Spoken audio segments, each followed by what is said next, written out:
হঠাৎ জামাত এনসিপির মধ্যে বিরাট দূরত্ব তৈরি হয়ে গেছে, অসম্ভব দূরত্ব তৈরি হয়ে গেছে।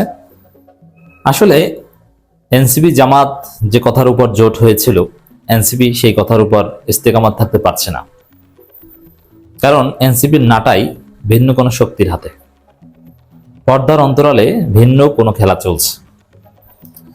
দর্শক, এনসিপিকে নিয়ে বেসিক্যালি মার্কিন ডিপ স্টেট এবং ডিজিএফআই খেলছে। মার্কিন ডিপ স্টেট এবং এনসিপি, মার্কিন ডিপ স্টেট এবং ডিজিএফআই, আরো নানান গোয়েন্দা সংস্থা, তারা এখন আওয়ামী লীগের বিকল্প হিসেবে এনসিপিকে দাঁড় করানোর চেষ্টা করছে। কারণ এতদিন আওয়ামী লীগকে নিয়ে যারা খেলতো, তারা স্পষ্ট বুঝে গেছে যে আওয়ামী লীগ বাংলাদেশের রাজনীতিতে আর ফিরতে পারবে না। আমরা বারবার বলেছি, আবারও বলি, আওয়ামী লীগ ফিরবে, এটা অনিবার্য। আওয়ামী লীগের একটা কিছু ডাই হার্ট এবং ডেভোটেড কর্মী বাহিনী আছে, নেতা আছে, যারা জীবনে মরণের শয়নে স্বপ্নে অলওয়েজ আওয়ামী লীগ। হ্যাঁ, তো এই অংশটা কত পার্সেন্ট? অল্প। কিন্তু আওয়ামী লীগ আগে যেরকম জনগণের দল ছিল, জনগণের সমর্থন পেত, এটা আর পাবে না। কর্মী ভিত্তিক একটা দল আওয়ামী লীগ থাকবে, সেটা আওয়ামী লীগ নামে থাকুক, রিফাইন্ড আওয়ামী লীগ নামে থাকুক, আর অন্য কোনো নামে থাকুক। অন্য কোনো নামে চাইলে আওয়ামী লীগ তাদের নির্দিষ্ট ৫-৭% ভোট ব্যাংক নিয়ে তারা আত্মপ্রকাশ করতে পারে, কোনো ব্যাপার না। এখন একটা দল আত্মপ্রকাশ করার সাথে সাথে যদি তাদের ৫-১০% ভোট থাকে, এটা তো অনেক। কিন্তু ৫-১০% ভোট, এটা তো ফার্স্ট কিংবা সেকেন্ড দল হতে পারে না। এই জন্য আওয়ামী লীগের ভবিষ্যৎ হচ্ছে তারা ফোর্থ কিংবা ফিফথ লার্জেস্ট দল থাকবে। তারা যে দলের সাথে জোট করবে সেই দলের শক্তি বাড়বে, তারা ক্ষমতা যাওয়ার সম্ভাবনা থাকবে, বাট নিজেরা কখনো ক্ষমতা যেতে পারবে না। এটা হচ্ছে আওয়ামী লীগের ভবিষ্যৎ। অতএব আওয়ামী লীগ নিয়ে ওরকম আলোচনা করার কিছু নেই। সাধারণ জনগণের সমর্থন আর তারা পাবে না। এ কারণে ওই থার্ড ফোর্থ দল, এগুলো নিয়ে আবার মার্কিন ডিপ স্টেট কিংবা কিংবা ডিজিএফআই ওইভাবে খেলে না। হ্যাঁ, একদম ছোট ছোট দলকে নিয়ে নির্বাচন আগে খেলে, কিন্তু দীর্ঘমেয়াদী খেলা খেলে যাদের ক্ষমতা আনা যাবে তাদের নিয়ে, যাদেরকে ক্ষমতা এনে তাদের পারপাস সার্ভ করা যাবে তাদেরকে নিয়ে। এই রকমের দল হচ্ছে এনসিপি।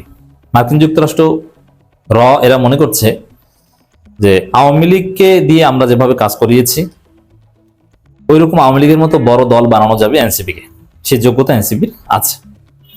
এই কারণে তারা খেলছে, এনসিপির নাটাই এখন তাদের হাতে। তো এনসিপি খুশি, তারা দেখছে তাদের তো উপকার হচ্ছে, কারণ এনসিপিতে অনেক বড় বড় লোক যোগ দিচ্ছে, টাকা পয়সার এখন অভাব নাই, এবং অনেক বুদ্ধি দিচ্ছে, যে বুদ্ধি এনসিপি নেতাদের মাথায় ঢোকার কথা না, এবং জামাতের চাইতে অনেক ক্ষেত্রে বড় হাইপ তৈরি করার চেষ্টা করছে। এইভাবে কিন্তু খেলছে। যেমন দেখেন, জামুকা আইন, মুক্তিযোদ্ধা কাউন্সিল সংশোধন বিল ২০২৬, যেটা সংসদে পাশ হয়েছে, সেখানে জামাতের বিরুদ্ধে অবস্থান নিয়েছে এনসিপি। এটা কি মনে করেন? এটা কি এনসিপি নেতাদের মাথায় ঢুকেছে? না, এটা তাদেরকে নিয়ে যে দেশি বিদেশি ডিপ স্টেট গোয়েন্দা সংস্থা খেলে, তাদের বুদ্ধিতে এটা করেছে, যে ভবিষ্যতে একদিন জামাতকে এই ইস্যুতে তোমরাই খোটা দিতে পারবা, জামাতকে সারপাস করে বা নেগোসিয়েশন করে জামাতের চেয়ে তোমরাই উপরে উঠে যেতে পারবা। অতএব জামাতকে দমন করার জন্য এই ইস্যুটা তোমরা রেখে দাও। এত বিষয় মাথায় এনসিপির ঢোকার কথা না, এটা ওই বিশেষ শক্তি তাদেরকে শিখিয়ে দিয়েছে। এরকম যে দেখেন, মেহরাব হোসেন ওপি এখন যোগ দিবে। আচ্ছা, অতীতে দেখেছেন যে বিরোধী দলে এরকম সেলিব্রিটিরা যোগ দেয়? বিরোধী দলে এত সহজ না। হ্যাঁ, সরকারি দলে বিখ্যাত লোকজন যোগ দেয় নির্বাচনের আগে, নায়ক, নায়িকা, গায়ক, গায়িকা, ক্রিকেটার, সেলিব্রিটিরা সাধারণত প্রতিকূল পরিবেশে থাকে না। আর বিরোধী দল মানেই তো বাংলাদেশের প্রতিকূল পরিবেশ। সেখানে এনসিপিতে যোগ দিচ্ছে সেলিব্রিটিরা। এটা কি হয়? ইসলামী দলগুলোতে যোগদান নীরবে নিবৃতে এটা চলতে থাকে, সেটা ধর্মীয় কারণে। কিন্তু ক্ষমতাসীন দলে বিখ্যাতরা যোগ দেয়। কিন্তু আমরা দেখতে পাচ্ছি বিএনপিতে কেউ যোগ দিচ্ছে না।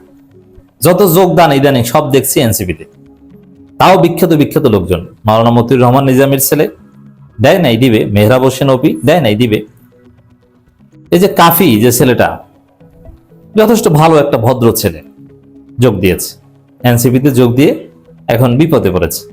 তার ব্র্যান্ড অ্যাম্বাসেডর যে চাকরির চুক্তি, সেটা নাই হয়ে গেছে, মানে লক্ষ লক্ষ টাকা বেতন নাই, শেষ। এবং তার বাসায় থাকতে পারছে না, এখন অন্য একটা বাসায় হয়তো বা থাকে, অলরেডি বাসায় হয়তো ছেড়েও দিয়েছেন। এই যে বিষয়টা, এই প্রতিকূল পরিবেশে সাধারণত সেলিব্রিটিরা পড়তে চায় না, কিন্তু পড়ছে। এটার পিছনে বিরাট আন্তর্জাতিক খেলা আছে। আরো অনেক বিখ্যাত লোকজন দেখবেন, সাবেক এমপি মন্ত্রী, সাবেক বিএনপি মন্ত্রী, অনেকে এনসিপিতে যোগ দিবে, নট জামাত ইসলামীতে। তো এনসিপি কে নিয়ে খেলছে এই শক্তি, যার ফলে তাদের কথায় চলতে হচ্ছে, টাকা পয়সা হয়তো পাচ্ছে, যার ফলে জামাতের সাথে তাদের যে শর্ত ছিল এগুলো থাকছে না। জামাত এনসিপির মধ্যে যথেষ্ট দূরত্ব আমরা দিন দিন দেখতে পাচ্ছি। যেমন ঢাকা দক্ষিণ সিটি কর্পোরেশন নিয়ে যথেষ্ট দূরত্ব আমরা দেখব, এটা নিয়ে একটা ফাড়াফাড়ি বাজবে। এবং ওই ঢাকা দক্ষিণ নিয়ে যে ইখতিলাফ, যেমন বিএনপি জামাতের মধ্যে যে ভদ্রতার সম্পর্ক ছিল 25 বছর বা দীর্ঘ সময়, এই ভদ্রতার সম্পর্ক থাকবে না।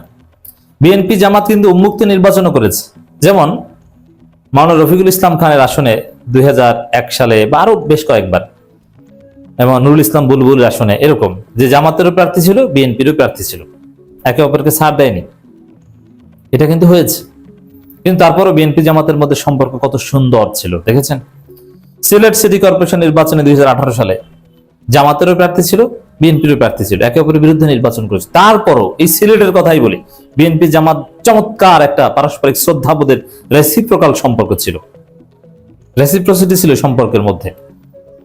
কিন্তু দেখবেন যে এক ঢাকা দক্ষিণ সিটি কর্পোরেশন নিয়ে এনসিপির একটা বিরাট অংশের সাথে জামাতের ফাটাফাটি লেগে যাবে, এবং জামাতকে রাজাকার। এমন এই এনসিপির ছেলে কিছুদিন আগে গোলাম আজমকে কি জঘন্য ভাষায় গালাগালি করেছিল, অথচ বিএনপি কোনোদিন গোলাম আজমের শানে কোনো বেয়াদবিমূলক কথা বলেনি। এনসিপির ছেলেরা এই এদের জন্ম কতদিন, শুক্রে 8 দিন, এই কয়দিনে গোলাম আজম জামাত কিনে যে কটূক্তি করেছে, বিএনপি তাদের জীবদ্দশায় এখন পর্যন্ত অত বড় কটূক্তি করেনি।